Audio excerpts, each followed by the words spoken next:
I was kind of taken back by the casual tone. I suppose there's a lot of speculation about the invasion, because we're never thinking, well, it was all kind of secret, wasn't it?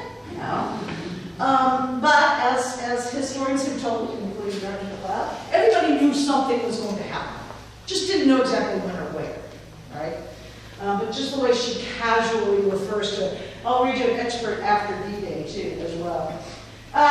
She also says in this letter, I'm getting quite efficient at back-chatting to Americans now. I used to be a bit tongue-tied at first, but now I'm getting used to it. So she really was quite a flirt with the young guys in the pub, and she was always going to dances, and she was a big fundraiser.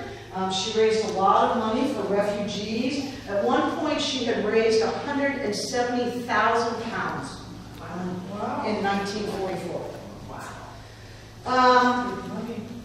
But she's always talking about how she is busy with the fundraising, entertaining troops, right, and working at the family pub, where she's back-chatting Americans.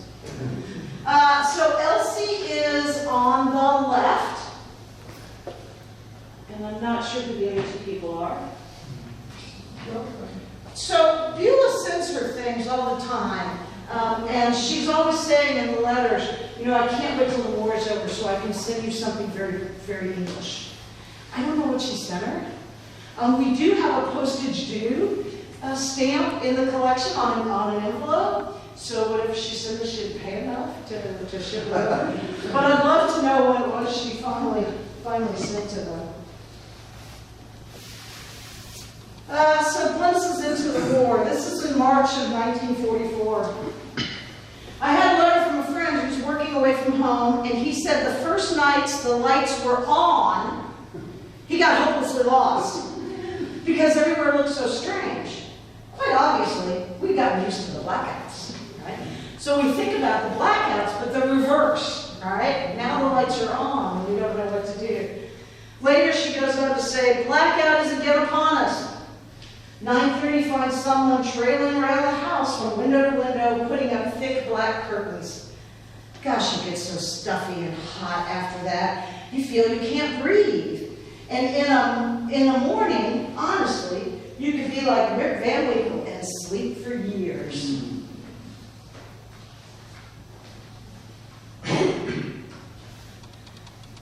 So there's a lot of discussion of food.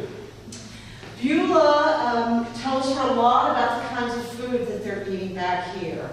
And I really love this one. So in a letter, Elsie says, please tell me, Mrs. Gray, what is angel food? I picture something all luscious and creamy that will melt in your mouth, blow away on the slightest breeze because it's so light. Well, later in December of 1944, she receives the recipe. Elsie receives the recipe for angel food cake. And she says, I wish you could have seen me at the office reading it out to the staff. I sat on my desk, I had them gathered around me and read aloud. By the time I finished, they were all sitting, hands on stomachs, saying, oh, stop it, Elsie, stop it. Honestly, just to read a recipe like that nowadays is too much for anybody. There were roars of laughter when I said a cup of egg whites. In peacetime, we wouldn't have noticed it, but in wartime, with a shell egg ration of 1 per month, the idea of using 12 in one cake tickles everybody's sense of humor.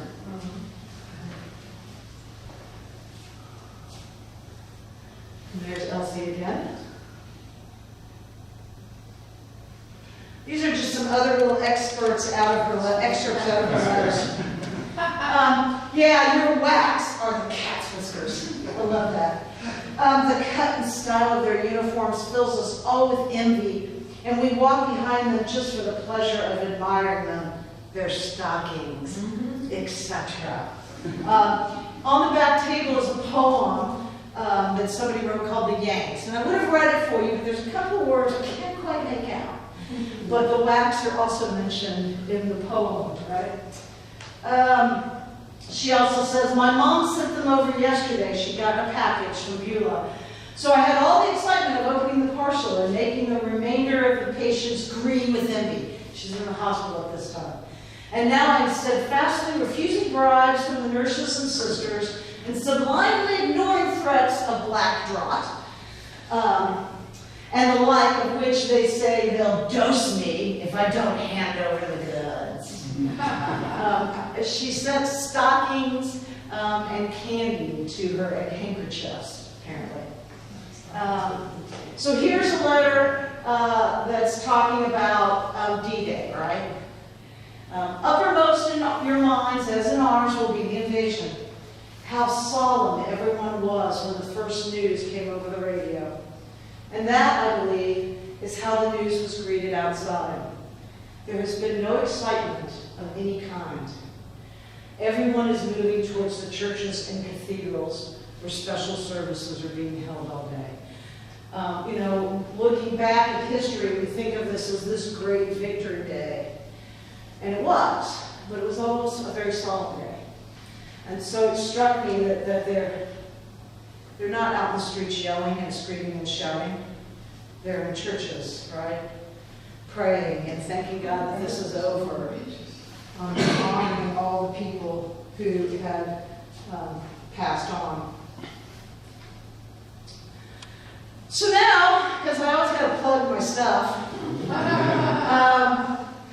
I would encourage you guys to go and visit our archives if you have an interest in local history. From the library homepage, you can find a link to the special collections. And you'll also find there, you can get right into our digital collections. We also have on our homepage links to other local resources for people who are interested in doing more local history. And I would just like to point out that we have over 40,000 images and documents online, and we have somewhere in the neighborhood of 435 oral histories, most of which are World War II veterans. So, yeah, so I would encourage you to come and check us out. We have a blog called amusingartifacts.org. It's easy to remember. Come on, Amusing Artifacts. Mona Meyer, who's here tonight, she does a lot of writing for our blog, some wonderful stories. And starting in March, we have our big tournament of artifacts. This is our third year of doing Arch Madness. This year we have 8 institutions participating. So we have everything from Lord Byron's dueling pistols to a harmonist coffee roaster and a James John, I think that backwards, Audubon, John James Audubon, painting that is not a bird. It's a raccoon. It's like really cool. So go to Amusing Artifacts, and there you can vote in our tournament. Anyone is allowed to vote in our tournament. It is a 4-week tournament, so you, the public, decide what the coolest artifact is by voting each week. So there you go. I'd be glad to take any questions. Yeah. So I wonder, and I may have missed it, but in your talk, but do people in Norwich, England, the town of Norwich, do they have a historical society? Do they know about us? So I poked around on their city website, and I didn't find a whole lot. But Northwich is so small, the chances are if they do have records, it's something you would probably have to travel to see. I even went to the British National Archives to see if I could find anything. I did find some documents about Northwich, not Norwich, because that's the other one. But most of it just was really talking about troops and you know, kind of its function during the war, not a lot of personal history. But we're still in contact with their family, which is kind of cool. I'd love to go visit sometime. Any other questions? Well, thank you all so much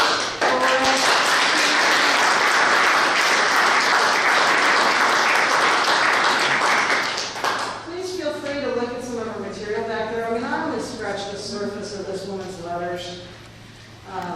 She was quite the character. I wish I could have met her. It's also because my grandfather, this is rather ironic, was the barber in Petersburg. He was born in And I guarantee he's also a Republican state senator from Petersburg, so. So Beulah probably knows his whole family is. Oh my gosh. Again, that's the beauty of these society meetings, is it whets your appetite for more. You know, I mean, I had no The idea. Cornfield Conference, and I don't remember the exact numbers, but it was something like 300 chickens were fried, and 500 watermelons, and, I mean, they fed southwestern Indiana at this conference. Well, again, it just whets your appetite to learn more. She was raised around a lot of politics. And the 1880s and 1890s, it's a really big deal here in Indiana. I mean, we have like 100% turnout on our votes. And that's also going to play in to her life later. Beulah married Edward, like I said, on New Year's Day. And he moved to her farm in Otwell, Indiana, which is about, I don't know, 10, 12 miles north of Petersburg. Beulah was not happy about moving to Otwell, Indiana. Edward had promised her that they would live in Petersburg with her family. So she was not happy about being moved out to this farm in Otwell. And this becomes a reoccurring issue between her and Edward. But after the death of Beulah's oldest daughter, which by the way is my stepfather, Beulah is my stepfather's grandmother, so Ralph's mother, Edward filed a divorce suit against Beulah for, in his words, without his fault and without his consent, and she was guilty of cruel and inhuman treatment of him because she objected to living on the farm and continually scolded and abused him because he would not move back to Petersburg. He pled to the court that he had no land or occupation in Petersburg. All he had was his farm in Otwell. She counterclaimed, or he also claimed that she often wished his crops would fail and his animals die. Beulah tells it as it is. Beulah answered the complaint that all of her property was currently in the house, and she had owned nothing to support herself and her newborn child, who was 6 weeks old. Nor could she provide for her defense. The farm was worth $4,000, ample income to support her during the proceedings, and lastly, she did not desert her husband, but came to Petersburg to visit her family with the newborn baby and had no means of returning the 14 miles to Otwell since he refused to send the wagon. He had effectively turned them out on the street. A hearing was set for later that month, but nothing is recorded, and the family did reconcile. Although Beulah continued to be very unhappy with the arrangements. Later, the family actually moves to Oklahoma, but they returned to Pike County shortly after the death of their third child. So they settled back in Otwell in 1916. The family settles back in Otwell, but in the town. And Edward stops farming. And in 1916, he gets a job as a rural route mail carrier. Edward actually becomes pretty popular, as you can imagine. It was a buggy and horse delivery of mail. And of course, along with your newspapers and your letters, came the latest gossip and news around the county. Some things never change. Beulah became a reporter for the Otwell Star in 1920. She also wrote stringers for other papers like Evansville, Louisville, and Indianapolis newspapers as well. She became lifelong friends with notable people like Ida Tarbell and Gene Stratton Porter. Ida Tarbell, of course, was the investigative reporter who was one of the first muckrackers who brought out the Standard Oil problems that led to the lawsuit of breaking up the monopoly. And of course, Gene Stratton Porter was a national writer and naturalist from Indiana. Under Hearst's leadership, the subscriptions grew on the little paper, and in 1929, she's named editor of the Otwell Star. The paper grew to 8 pages. Otwell is a town of about 8 blocks. So 1 page per block. She added a lot more local content and history of Pike County, which was one of her favorite topics. As I said, her family was politically active. She came from the Capehart family, related to the Capehart family. And although she was a lifelong Democrat, she did support the Capeharts, who were Republicans. And in fact, she attended the Cornfield Conference in 1938. If you've ever driven up Highway 57, I think it's just south of Petersburg, you'll find one of those historical markers that talks about the Cornfield Conference. And that was when the Republican Party reorganized itself here in Indiana and actually went on to be very successful from that endeavor. So like I said, although she was a Democrat at heart, she believed that the Capeharts were really good people, and she was part of that reorganization. Edward died in April of 1932 in an automobile accident. Governor candidate then, later becomes governor, Paul McNutt, actually stopped at the Otwell paper office to give their condolences to Beulah. This is how well she was known by so many people. However, the news goes on, the weekly paper went out on time, less than a week after the accident. Beulah never stopped working. In the obituary for Edward, which you can find a copy of it back there on the table, she says, because again, Beulah tells it like it is, assessment of her spouse's character and gregarious personality, she acknowledged his goodness, but also added many faults, some of which were serious. Honest newswoman to the end. She wrote news about local residents at war. She was honored by the Secretary of State, John Foster Dulles, in 1955.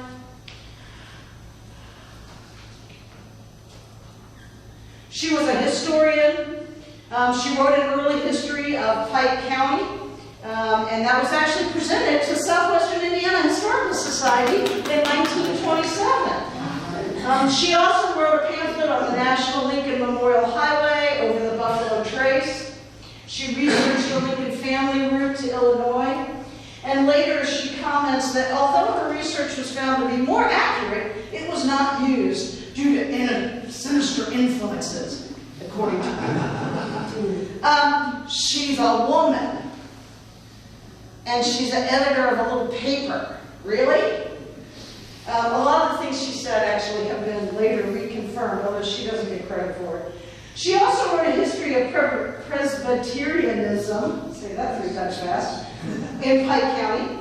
The interesting thing about that book, which is the Saga of 3 Churches, is she actually writes in first person, as if the church was a living being, and it's telling you its story.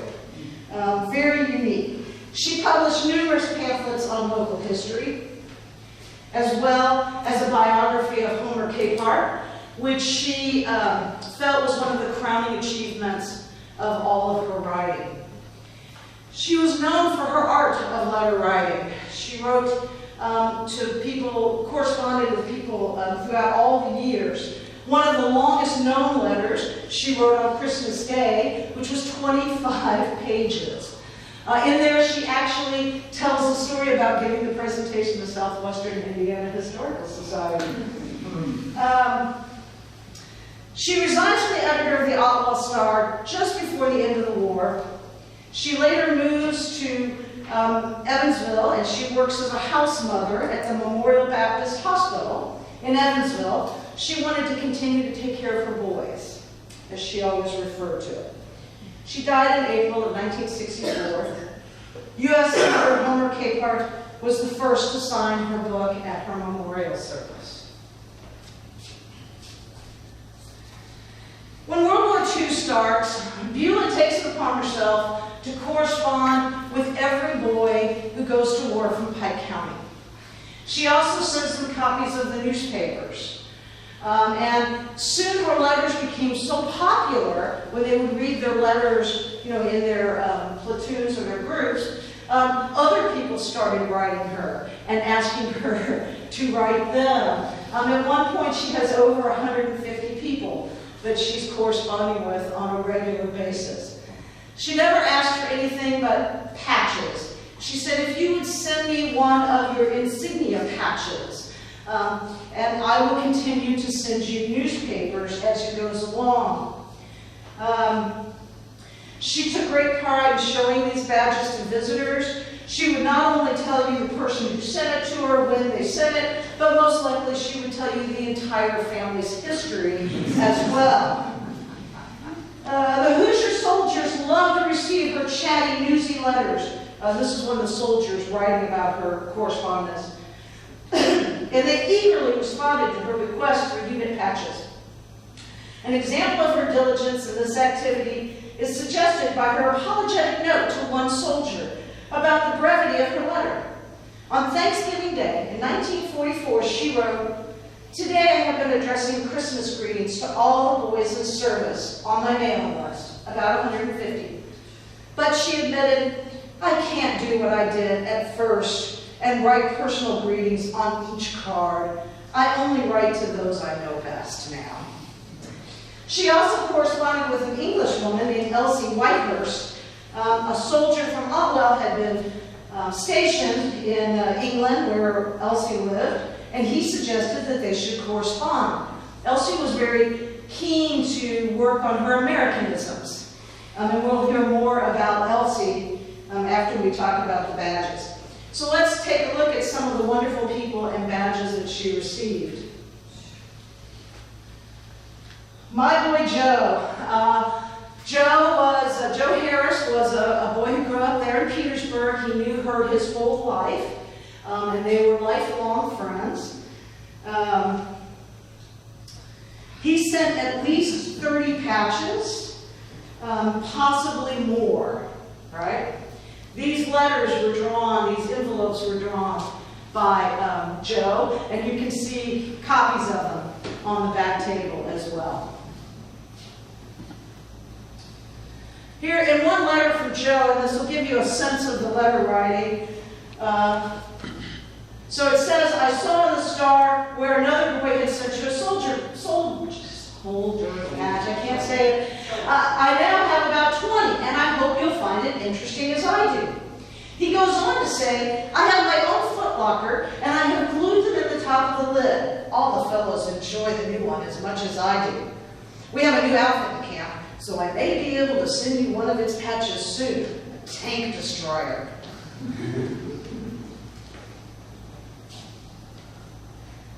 We know that Harold sent patches. We don't know, we can't match up all the patches to the people, but some of them we do know. These are just some of the pictures of the young people she corresponded with. This is a young man who's in San Francisco right before he ships out. Looks like he's having a good time. This is really funny. It's kind of hard to read. This is a Thanksgiving dinner. This is at Oahu, thank you, island. And the menu has items such as, it's the turkey dinner, a la Singapore. It has a wire salad, Madison hot rolls, a flashbulb pumpkin pie, a whack layer cake, radio tropical fruits, and then it goes on to say holiday candy, nuts, and tobaccos. So we make sure we get our priorities straight for Thanksgiving. These are also some of the people that she corresponded with. She did correspond with a few nurses throughout her time. This is a beautiful postcard sent from the Aleutians, Sunrise and the Aleutians.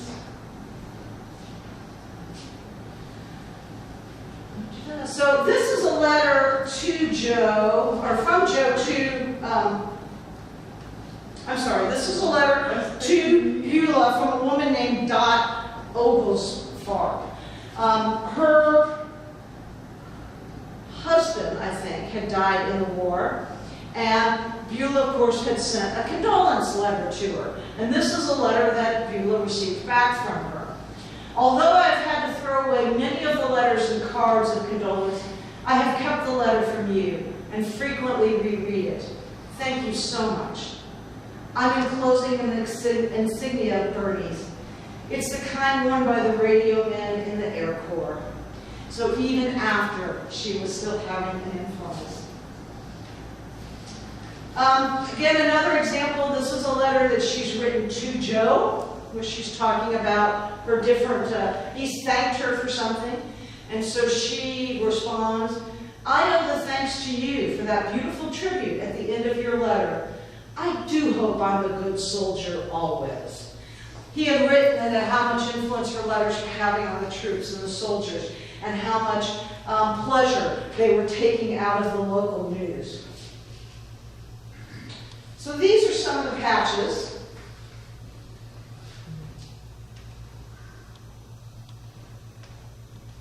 One of the things I learned doing this was that the Air Force doesn't exist yet. It's the Army Air Force. So I kept wondering about some of these badges. This is great. So on the far side, you have a letter from Joe, and he's talking about these new patches he's gotten. And as you can see, he's even drawn pictures of them. I couldn't find the 83rd Division, but I could find the other two.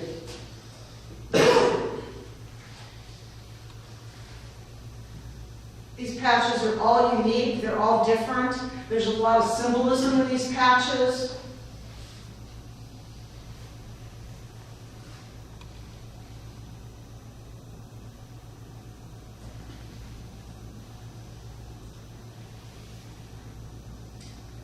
That's the signal corps over there on the diamond-shaped one. I found that out the last time I gave this presentation. So there's the Army Air Force logo with the wings.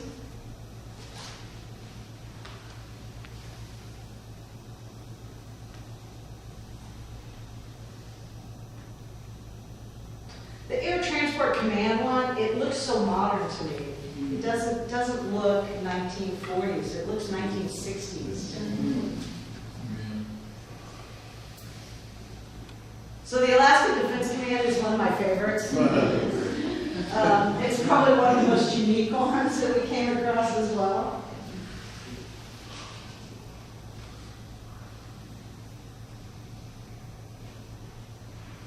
So the North African Command, I love that it is incorporated, that Islamic shape, right? Thunderbird Airfield, Arizona. I tried to do some research on a lot of these patches because a lot of them were developed by the, and I'm going to use the wrong terminology, platoon, brigade. I mean, they would design, have input on their own patches. Some of them, the division patches, of course, were done at a higher level. But it's really difficult to research these patches. One, because there were just so many of them, I think. I like the little ink signs. Girls on my shirt. That one's really fuzzy, but it's a lightning bolt between the wings. Some of these I had to take them through the glass, so they're a little fuzzy.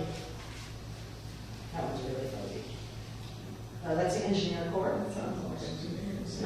It is.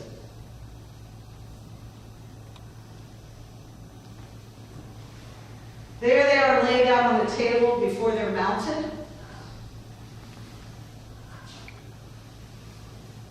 Lots of patches. They are really, really cool. And if you'd like to see the patches, they are on display at the Otwell Library, the Pike County Public Library in Otwell, Indiana. And I would encourage you to go up and take a look at them because they are outstanding. Now I told you that she corresponded with Elsie Whitehurst. Elsie's family lived in Northwich, which is in Chester County, England. She was a member of the Girl Guides, which is the UK equivalent of Girl Scouts. And even as an adult, she was still involved with the Girl Guides. In her letters, she refers to being a government employee, but she never actually tells us what she does. However, she is on committees when the air raids go out. She's got to go to one of the towers and do signal work and that kind of thing. So we learn a little bit about that kind of side of her life, but not what she actually does. She also had a lot of health problems. In fact, she tragically dies at the age of 50 from a lot of the complications of her health.